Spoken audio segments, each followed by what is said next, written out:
તો નમસ્કાર મિત્રો, સ્વાગત છે તમારું આપણી ચેનલમાં। મિત્રો, આજે આપણે ગુજરાતની તમામ માર્કેટિંગ યાર્ડના કપાસના ભાવ જોવાના છે। કપાસના ભાવમાં આજના દિવસે શું ફેરફાર જોવા મળ્યો, સંપૂર્ણ માહિતી જોતા પહેલા ચેનલમાં નવા હો તો નીચે આપેલા સબસ્ક્રાઇબ બટનને દબાવી ચેનલને સબસ્ક્રાઇબ કરી દેજો। તો જોઈ લે તમામ માર્કેટિંગ યાર્ડના ભાવ 20 કિલો દીઠ આપેલા છે।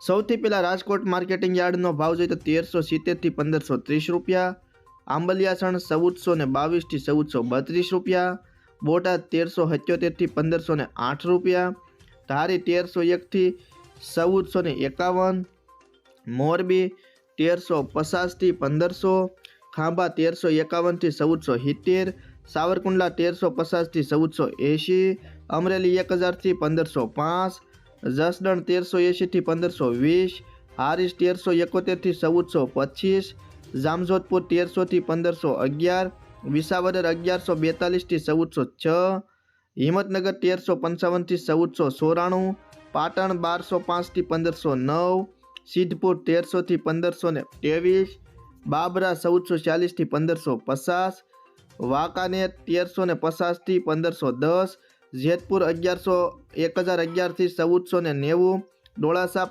1350 થી 1490, ગોંડલ 1201 થી 1470, અંજાર 1460 થી 1493, થરા 1450 થી 1510, સિહોરી 1390 થી 1435, તળાજા 1256 થી 1463, કાલાવાડ 1201 થી 1489, મહુવા 1391 થી 1431, જામનગર 1200 થી 1530, ધ્રોલ 1300 થી 1523, ભાવનગર 1210 થી 1478। તો ખેડૂત મિત્રો, આજના દિવસે ખેડૂતોને ભાવ યોગ્ય મળ્યા નથી।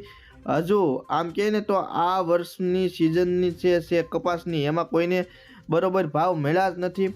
તો ભાવનોમાં સુધારો થવો જોઈએ ને મણ દીઠ 1800 થી લઈ અને 2300 કે 2400 સુધી ભાવ મળવા જોઈએ, તો ખેડૂતોને કપાસની ખેતી કરવી પોહાય એવું છે। અન્યથા અત્યારે માથે પડે એવો ભાવ છે। તો તમામ ખેડૂત મિત્રો એકમત રાખે અને સરકાર સમક્ષ ભાવ અંગે રજૂઆત કરે।